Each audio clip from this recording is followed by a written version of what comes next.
morning. I'm Mary Lasky, and I welcome to the Continuity Corner. I am with the Johns Hopkins University Applied Physics Lab, and I am a program manager of business continuity. And today I have with me Andrea Ingram, who is the Executive Director of Grassroots. And so Andrea, tell us a little bit about Grassroots and tell us about how you have done some business continuity planning. Okay, sure. Grassroots Crisis Intervention Center, we have a number of 24-hour programs. So we have crisis services that are provided 24 hours a day, and we also operate shelter programs for homeless families and individuals. So when there is an event or an emergency of some kind, there are a lot of people for whom we have some responsibility for their safety, and we have key programs that need to be operating at all times. So some years ago when we were involved with CERN, the Community Emergency Response Network, and really became aware of how important it was that we have an all-hazards disaster plan. It was kind of hard to know, well, where do you get started? What are all the things that you have to know and do and have prepared? And it's really kind of overwhelming. So you, Mary, you came to Grassroots, and you, in about 2 hours, using this tool, this template on emergency and recovery management plan, in about 2 hours we had the basics of what we needed. We had a structure. We kind of had phases of an emergency that we would need to have different preparation for. And you also gave us some homework. So after 2 hours with Mary, we had the beginnings of a plan, and we had some homework to do. And so in coming up with this one-pager, it's one side shows the phases of an emergency, and the other side of this one sheet shows all of the contact information for key individuals within the organization and also within county government and partner agencies that we might need to be in contact with. This great one-sheet template then refers us to a manual that goes into greater depth on all of these key issues. Some of the key issues being, how do you make sure everyone's safe? When are your staff available? We also understand that in an emergency, staff may have conflicting responsibilities at home or at Grassroots. So we need to find out and be aware of who can be present to handle this emergency. I think at this point that our staff are well trained, and we've gone over this plan with staff so that the first phase of an emergency, I believe that our staff would know what to do. It's a combination of training, some common sense, and just the basics, safety, communication, and then taking it from there where more of the different phases can be more planned out. So we also, part of it is the business continuity, the same things that any business would be responsible for, which is communications, your phone's working, do you need to contact insurance, do you have key vendors that you need to be in contact with. So with this approach really gives any business or nonprofit agency the opportunity to think through what they have to do in a very organized and structured fashion and come up with an easy to manage plan so that when an emergency occurs, the staff and everyone know exactly what to do. So thank you so much, Andrea. That really sets the stage for what I would like to talk about. So Andrea mentioned that the Community Emergency Response Network, or CERN, which is in Howard County, had some issues about how do we do business continuity. So we looked at what are we going to do for all of the businesses in Howard County and realized that most of the businesses have 10 people or fewer on their staff. So we decided that we looked at a lot of documents and decided that a one-page document that could be quickly used would be advantageous. And so we have done a planning document and an actual plan. So today you're going to see this one-page document. What are the benefits of a one-page document? You can see everything that you need to do at one glance. You can see what do I need to do first, what do I need to do second, and third, etc., and therefore not worry about all of the things at one time. You can color code it so that there are various colors that kind of highlights what you ought to do at various kinds of times. And it enables you to really think about what are the first things you need to do first. You can laminate this one-page document and keep it at work, keep it in your car, and have it at home. So it's very flexible. Now, at the Johns Hopkins, I mentioned that I'm at the Johns Hopkins University Applied Physics Lab, and at the Applied Physics Lab, we have lots of documentation for our business continuity plans, but we also have the one page because it's very easy to follow and know what to do.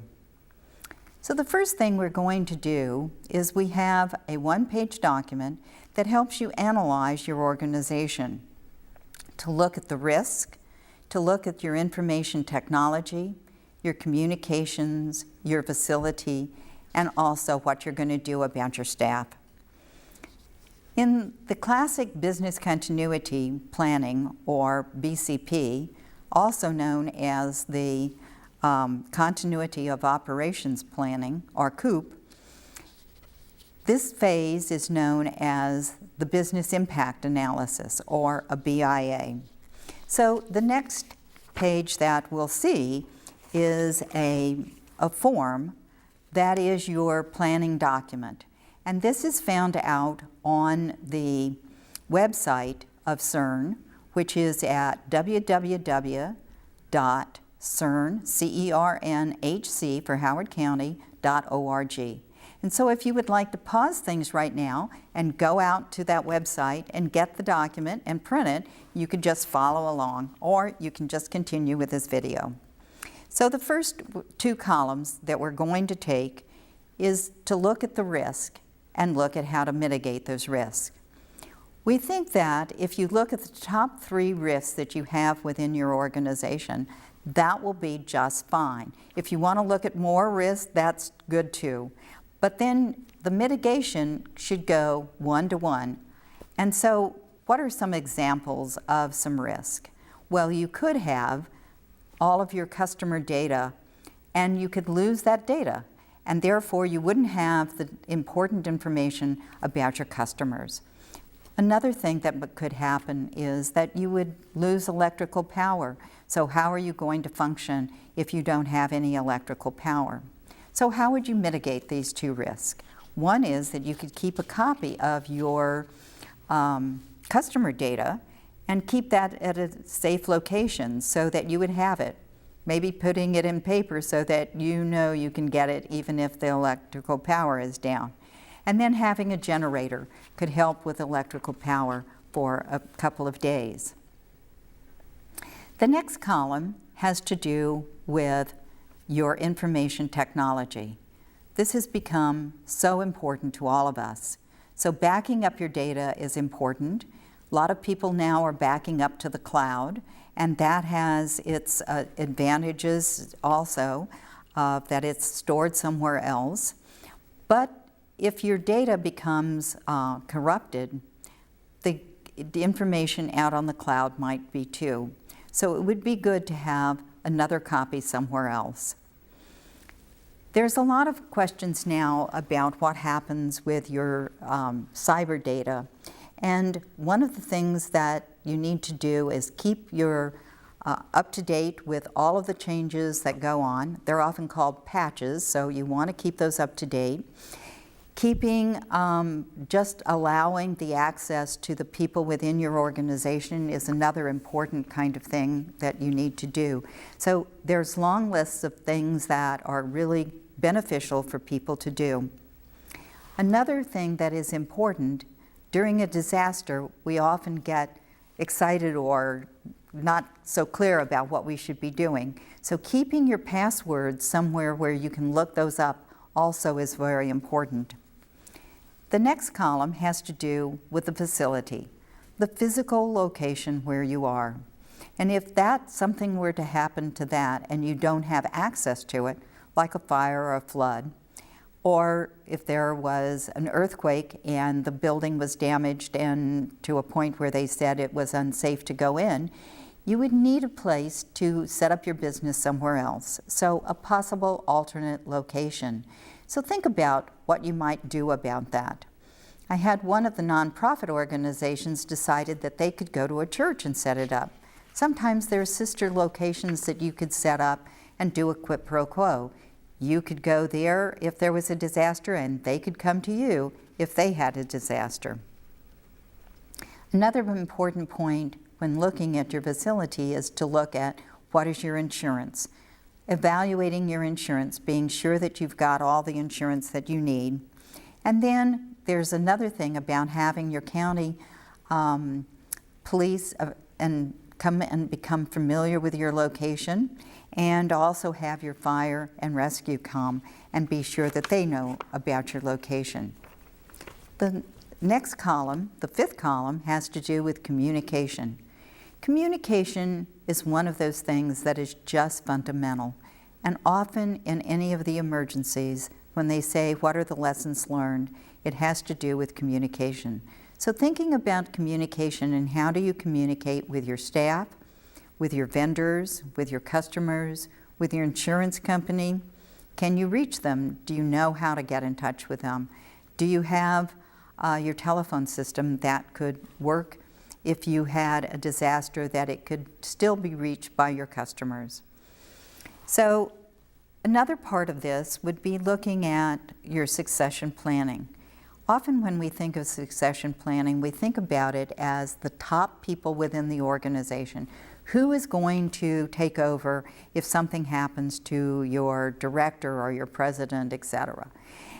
But also it could be fundamental kind of things of, if the person who runs your payroll can't come in for one reason or another, is there somebody who could take that over?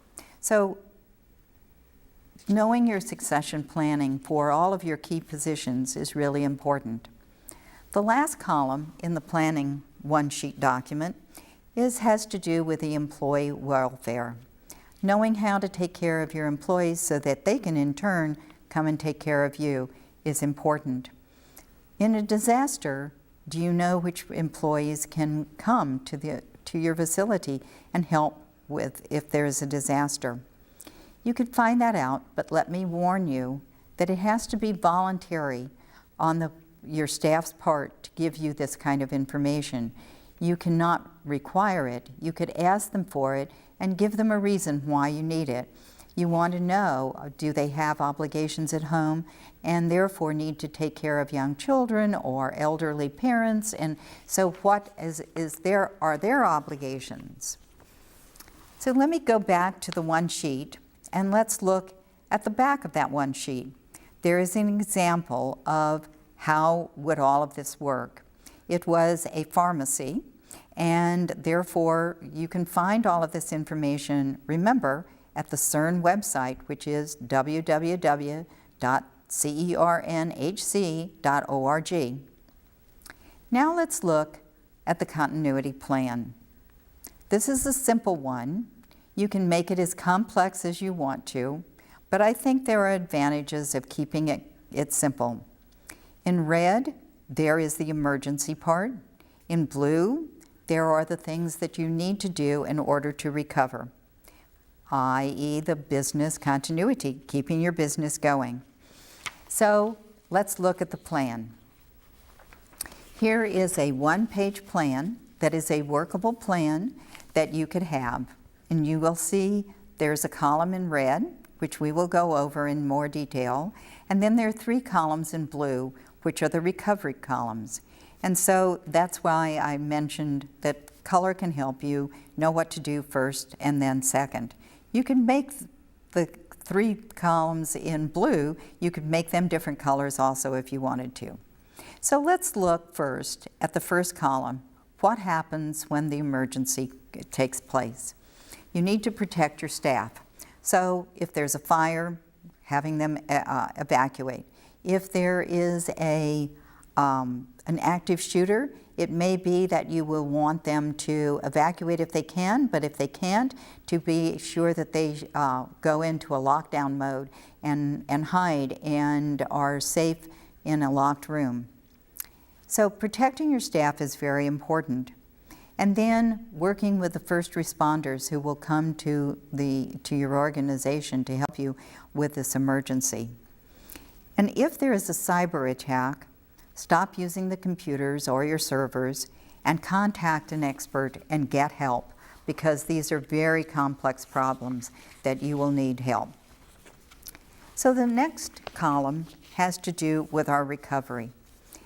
We want to be sure that we contact all of our key employees, that we coordinate looking for our employees, being sure that all of them are safe and after this emergency. We want to communicate with our customers, letting them know that we're still in business and that being sure that they're okay too. And because some of them might even have been in your facility when an emergency happened. It is advisable to have one person from your organization as the spokesperson for the media, so that you have one story going out to the media is important. It's also good in this phase often to contact your insurance company, taking pictures of what is happening. So then you move into a phase. The next column has to do with a planning phase. What was the impact of this emergency? What effects are there on certain customers?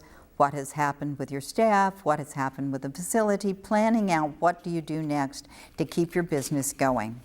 So that's the third column. The fourth column has to do with actually getting back into business. And it has to do with, did you need to move into a temporary facility?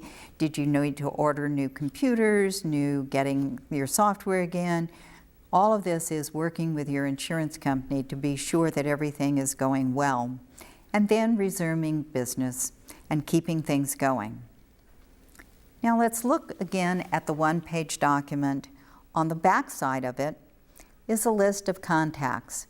And so there are places for 10 different contacts there, and that's because we found out that a lot of businesses have about fewer than 10. But if you have many employees, you'll want lists of all of them. Then there's important information about your police, fire and rescue, the hospital, the BG&E to contact, your local radio stations, your bank. What is your bank and what is the number that you have with your bank account? Your insurance information, the various companies, your policy numbers, their telephone numbers.